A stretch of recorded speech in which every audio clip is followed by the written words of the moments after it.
네, 오늘 출애굽기 24장 1절부터 18절 말씀 전체를 통해서 함께 은혜를 나눌 제목은 신의 산에서 맺은 언약이라는 제목입니다. 오늘 꼭 질문해보고 답을 찾아야 될 게 뭐냐면, 하나님의 말씀을 받았는데 왜 이스라엘은 자꾸 실패하는가? 또 열심히 내서 나름대로 신을 향하여 빌고 있는 많은 종교인들은 왜 실패하는가? 또 교회 다니고 있는 사람 중에도 어려움을 당하는 사람들이 많이 있는데 왜 그런지, 이 답을 우리가 꼭 찾아야 되겠습니다. 이스라엘 민족들은 하나님께 경배도 하고 또 기도도 많이 하고요. 금식 기도도 하고 세계에서 제일 교육을 잘하는 나라입니다. 어려운 사람들을 돕는 구제 운동도 잘하는 그런 나라였죠. 지금도 그랬고 과거에도 그랬습니다. 하나님의 말씀을 받은 이스라엘이 그런데도 철저하게 그 후손들이 실패를 당하고 나중에는 나라 전체가 멸망당하기까지 합니다. 왜 그랬을까? 이 부분들을 빨리 이해해야 하는 것이 복음을 제대로 이해하는 겁니다. 왜 많은 종교인들이 그렇게 열심히 신앙행위를 하는 것 같은데 왜 실패하는가? 이런 부분들을 빨리 이해해야 우리가 복음을 이해하는 겁니다. 그래야만 승리할 수 있습니다. 자세히 뜯어보면 교회 다니는 사람 가운데도 실패하고 사업도 제대로 못하고 밥도 못 먹을 정도로 어려움을 당하는 사람들이 실제로 많습니다. 왜 그럴까? 이런 이유들을 우리가 말씀을 들을 때마다 성령께서 깨닫게 해주시는 답들을 찾아내야 됩니다. 이것을 못 찾아내면 결국 열심히 신앙생활을 하는 것 같은데 헛된 일을 하게 되는 거죠. 상상외로 어려움 속에 있다는 것을, 많은 사람들이 어려움 속에 있다는 것을 우리가 알아야 되고, 우리가 빨리 하나님이 주시는 답, 그 응답의 비밀을 찾아야 되겠습니다. 교회 오래 다니는 사람 중에도 하나님의 중요한 약속, 복음을 이해하지 못하고 교회의 본질이 무슨 구제운동 하는 건 줄 아는 사람이 많습니다. 당연히 어려운 사람을 돕는 거는 오른손이 하는 거를 왼손이 모르게 해야 되죠. 그런데 그게 교회의 본질인 것처럼 아는 사람이 꽤 있어요. 어떤 분들을 보면 교회가 윤리적으로 바르게 살아야 되는, 그것을 말하는 것이 교회의 본질인 것처럼, 도덕심이라든지 뭐 다 잘 살게 되는 새마을 운동하는 것처럼, 또 열심히 노력하게 만드는 것처럼 그렇게 생각하는 경우가 있습니다. 그런데 그런 것들은 모든 종교에서 다 합니다. 하나님이 우리에게 이렇게 말씀으로 허락하신 복음의 중요한 답은 그런 게 아니죠. 만약 이것을 못 깨달으면 평생 신앙생활을 하는 것 같은데 고생합니다. 속지 마시고 오늘 성경을 통해서 주시는 하나님의 음성을 들을 수 있기를 축원드립니다. 이유 여하를 막론하고 그냥 종교 생활하는 것처럼 살아가는 사람들은 다 실패할 수밖에 없습니다. 교회 다니는 사람 가운데도 종교 생활하면 실패하게 되죠. 그래서 오늘 중요한 답을 주시려고 오늘 이 시간에 출애굽기 24장의 말씀을 우리가 붙잡게 됐습니다. 자, 첫 번째로 생각해 볼 것은 하나님께서 모세를 향해서 명령하시죠. 오늘도 24장 5절에 보니까 이스라엘 자손의 청년들을 보내어 번제와 소로 화목제를 여호와께 드리게 하고, 하나님이 일부러 모세를 불러서 모세가 피를 취해서 반은 여러 양푼에 담고 반은 단에 뿌리고 피를 뿌렸다는 말이거든요. 7절에 보니까 언약서를 가져다가 백성에게 낭독하며 들리게 하고 그들이 가로되 여호와의 모든 말씀을 우리가 언약한 대로 준행하겠습니다. 이런 가운데 화목제와 번제를 드리게 하고, 이 부분이 전부 다인데 이것을 이스라엘 백성들이 제대로 이해하지 못한 겁니다. 왜 바리새인들이, 유대인들이 무엇 때문에 양을 잡아서 제단에 피를 뿌리는가? 왜 하나님은 피 뿌리는 예배, 희생 제사를 드리게 했을까? 번제를 드리게 했을까? 이것을 이해하지 못한 겁니다. 그래서 실패하게 된 거예요. 여러분, 왜 피를 취해서 번제와 화목제를 드리고 제단에 피를 뿌리게 했는가? 이 비밀을 깨닫지 못하면 이 땅에 일어나는 문제, 정신적인 문제, 열심히 종교적으로 신앙생활을 하는 것 같은데 응답 못 받고 실패하고 넘어지는지, 왜 하나님의 택한 이스라엘 민족이 실패하고 또 언제 성공하게 되는지, 이런 부분들을 잘 이해할 수가 없는 거죠. 한마디로 말하면 성경이 뭘 말하고 있냐면 인생에게 일어난 모든 문제가 어디에서 시작되었는가 하면 창세기 3장에 나와 있는 그 사건 때문입니다. 하나님을 떠나게 된 이 문제 때문에 시작된 거죠. 하나님과의 언약보다 사단이 제시하는 뱀 속에 들어가서 속이는 너 저거를 먹으면 선과 악을 알게 되고 눈이 밝아지고 하나님처럼 될 수 있다. 이렇게 거짓의 행복의 기준을 제시했을 때 그것을 더 하나님과의 언약보다 중요하게 생각하고 하나님과의 약속을 놓치게 된 겁니다.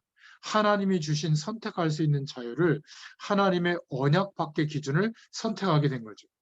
그 결과 영원한 하나님과 함께 할 수 없는 상태가 됐기 때문에 하나님을 떠날 수밖에 없게 된 거죠.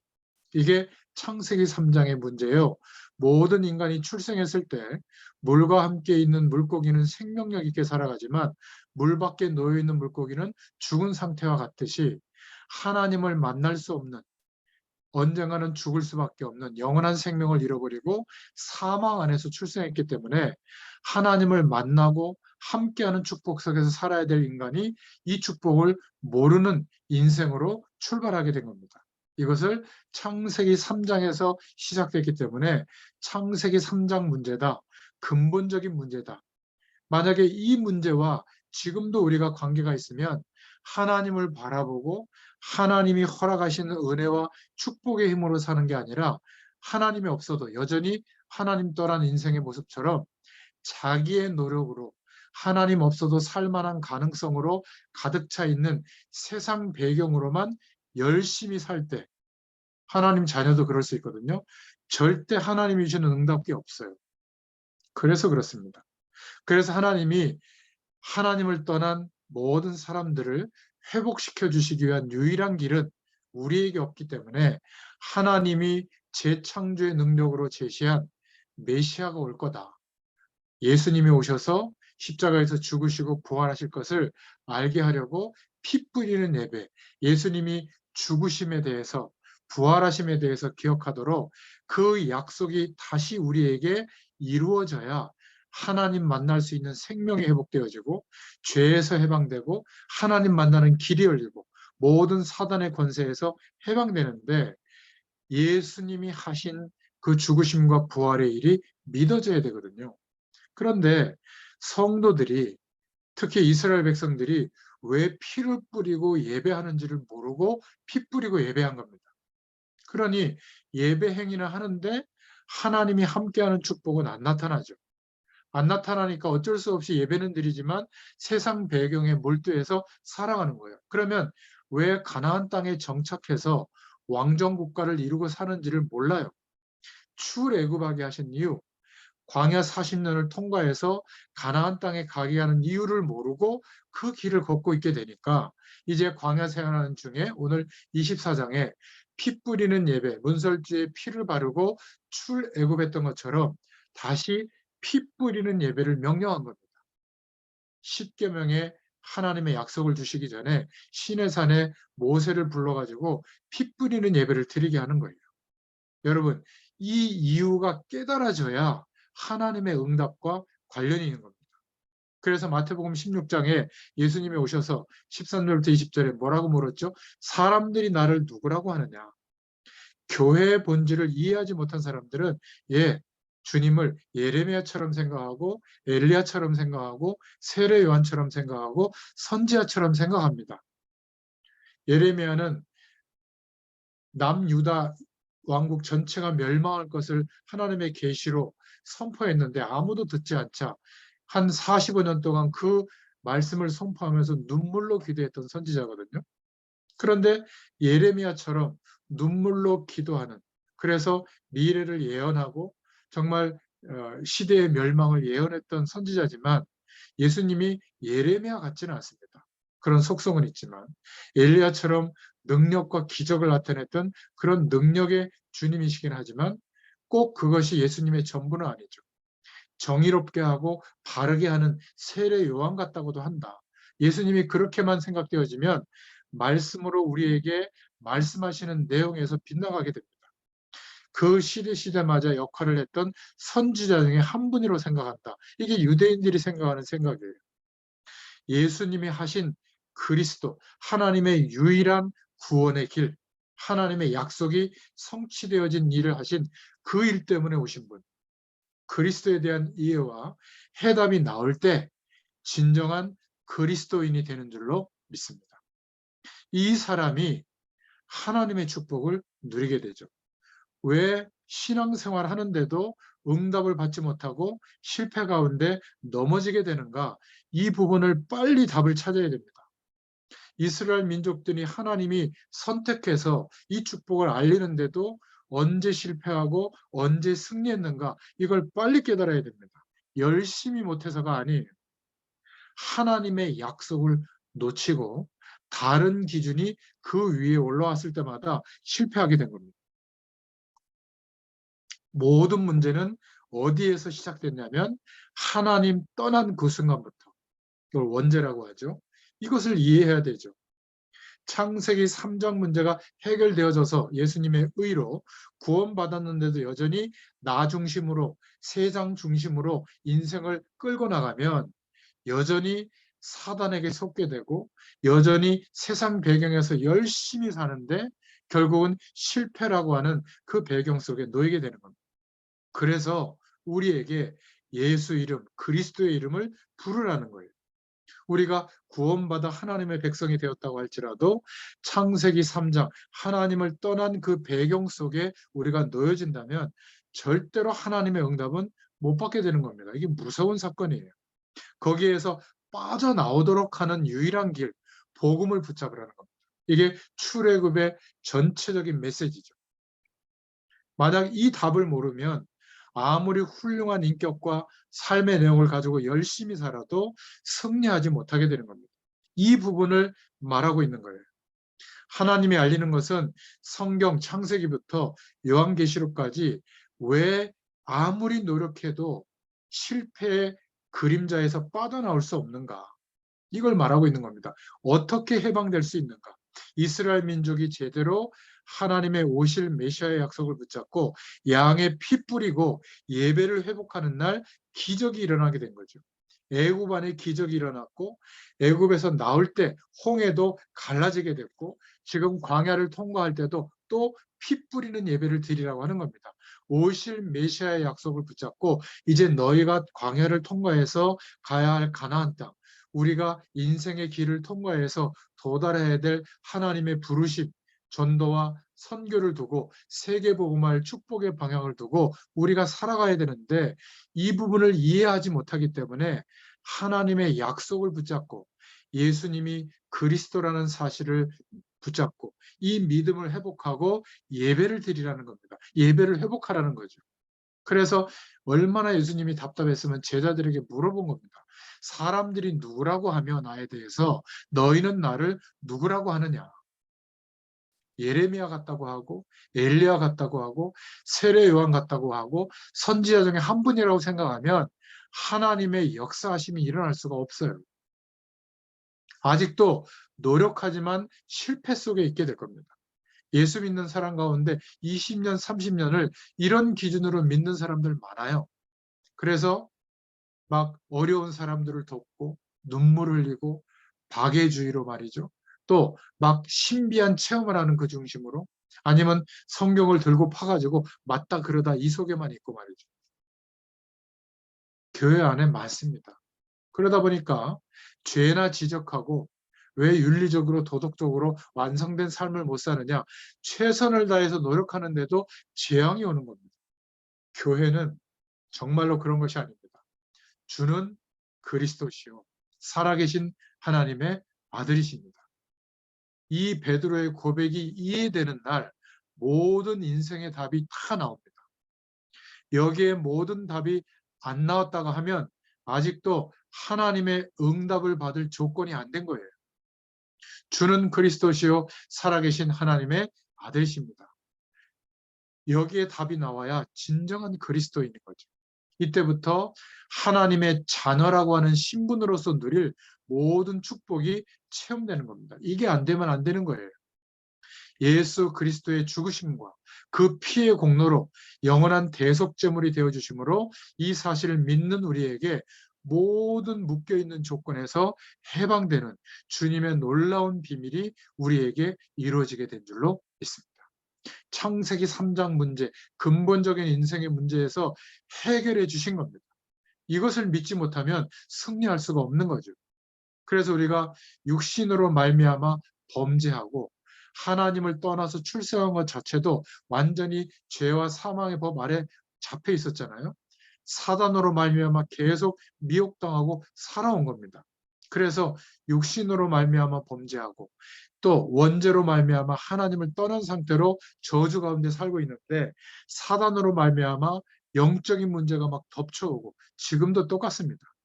이 중대한 문제를 아무도 해결할 수 없기 때문에 하나님께서 메시아를 보내겠다. 히브리어의 단어는 메시아, 신약시대 헬라어로 번역한 단어는 그리스도예요. 그리스도를 보내시겠다고 약속한 겁니다. 그래서 오늘 그 약속을 붙잡아야 되기 때문에 또 피를 뿌리라는 거예요. 애굽에서 나올 때 피 뿌리라고 하시고 또 지금도 피 뿌리는 예배를 드리게 하는 겁니다. 이 말을 이해할 수 있는 신자라야 그리스도인이고 이 말을 이해할 수 있는 신자라야 하나님의 응답의 문이 열릴 줄로 믿습니다. 이 이야기가 성경에 계속 나오는 겁니다. 그래서 우리는 지금 성경 공부하는 게 아니고 이게 전부 다 복음의 내용이 전부 다 이것을 계속 강조하면서 다른 이 세상의 어떤 것보다 이게 중요하구나라고 뿌리 내려지도록 우리가 함께 이 은혜를 누리고 있는 거죠. 이것을 이해한 다윗을 하나님은 왕 중의 왕으로 세우셨습니다. 이것을 이해한 우상의 배경과 해방되는 길을 이해한 다니엘, 사드락, 메삭, 아벳노고를 포로된 바벨론에서 세우셨죠. 일꾼으로 부르신 겁니다. 그래서 주는 그리스도시요 살아계신 하나님의 아들이십니다.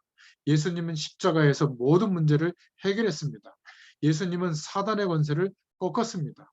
예수님은 죄 문제를 해결했습니다. 압니다. 근데 어디서 문제가 오냐면 실제로 우리의 생각과 사상은 그렇지 않거든요. 돈 때문이라고 생각하고 건강 때문이라고 생각하고 내가 모자란다고 생각하는 여기에 문제가 있다고 생각하는 데서부터 우리 인생에 문제의 결과가 오는 겁니다. 정말로 예수 그리스도의 놀라운 죽으심과 부활, 이 피의 공로가 실제로 나의 가정에, 내 인생에, 내가 하는 일에 나타나야 되는데 거기까지는 아닌 거죠. 예수 그리스도의 피의 공로가 우리의 모든 현장에 사실적으로 인정되고 고백되기를 축원드립니다. 생각에서까지 이 고백이 될 수 있기를 바랍니다. 그렇지 않으면 자꾸 사단이 속이는 거에 당합니다. 그 어떤 것도 예수 그리스도의 죽으심과 부활로 우리에게 이루어진 하나님의 놀라운 구원의 축복은 취소되거나 쪼그라들거나 그럴 수가 없는 겁니다. 하나님께서 지금 성령으로 우리와 함께 하시는 이 은혜를 주시는 거예요. 그래서 두 번째로 이스라엘 민족에게 24장에 말씀하고 있죠. 새 그릇을 준비해라. 갱신하라는 말이에요. 세상 배경 속에 그게 전부라고 여기고 살아 있을 때, 애굽에서 살고 있을 때와 이제 출애굽하고 나와서 하나님이 지시하시는 땅, 가나안 땅으로 가는 목표가 생길 이때는 달라야 된다는 겁니다. 그래서 하나님의 자녀가 되어져서 인도받는 삶은 이제 바뀌어져야 돼요. 믿음의 그릇을 준비해야 된다. 그래서 70인 장로들을 따로 세우고 12지파를 세우라고 하는 겁니다. 그리고 하나님과 다시 교제할 수 있는, 소통될 수 있는 피 뿌리는 예배, 번제와 화목제를 드리고 남겨진 피를 제단에 뿌리고 백성들에게 뿌려라. 언약을 붙잡게 해라.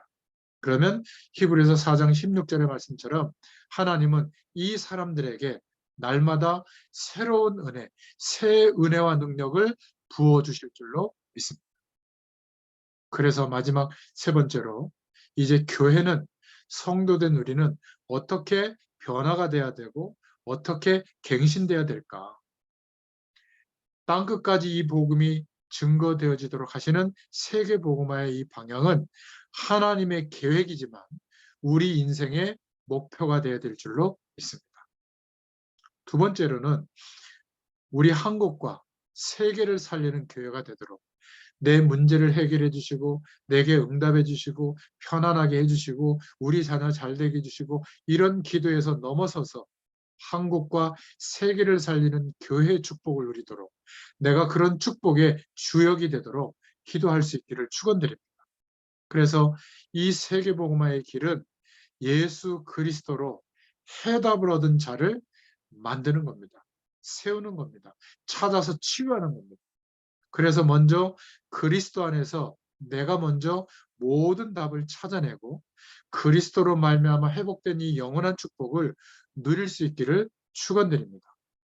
그래서 내가 있는 현장에서 이 그리스도로 말미암아 함께 하시는 내가 사는 이유를 간증하고 이 축복을 나타낼 수 있기를 축원드립니다. 그래서 오늘 결론 중의 결론, 오직 예수 그리스도만이 우리의 영원한 해답이요 모든 문제가 해결되는 열쇠이면서 우리가 승리하는 길이 되는 줄로 믿습니다. 오늘 출애굽기 24장의 말씀을 쭉 읽어보면서 우리에게 말씀하시는 하나님의 음성이 들려지기를 예수님의 이름으로 축원드립니다. 기도하겠습니다. 하나님 감사합니다. 오늘도 인생의 진짜 문제가 무엇인지를 깨닫게 해주셔서 감사합니다. 영원한 인생의 문제에서 유일한 해답이 되신 예수 그리스도의 그 은혜와 의의를 힘입어 하나님의 구원이 우리에게 임하게 되도록 영원한 생명의 축복을 허락해 주셔서 감사합니다. 우리의 가장 중요하게 생각되어지고 존중되어지고 기대되어지는 것이 우리에게 임한 이 구원의 축복이 되게 하여 주시옵소서. 모든 저주의 배경에서 해방된 은혜를 날마다 찾고 누리게 하여 주시옵소서. 이것에 대한 증인의 인생이 되도록 역사하여 주시옵소서. 예수님의 이름으로 감사하며 기도드렸습니다. 아멘. 감사합니다. 수고하셨습니다. 감사합니다.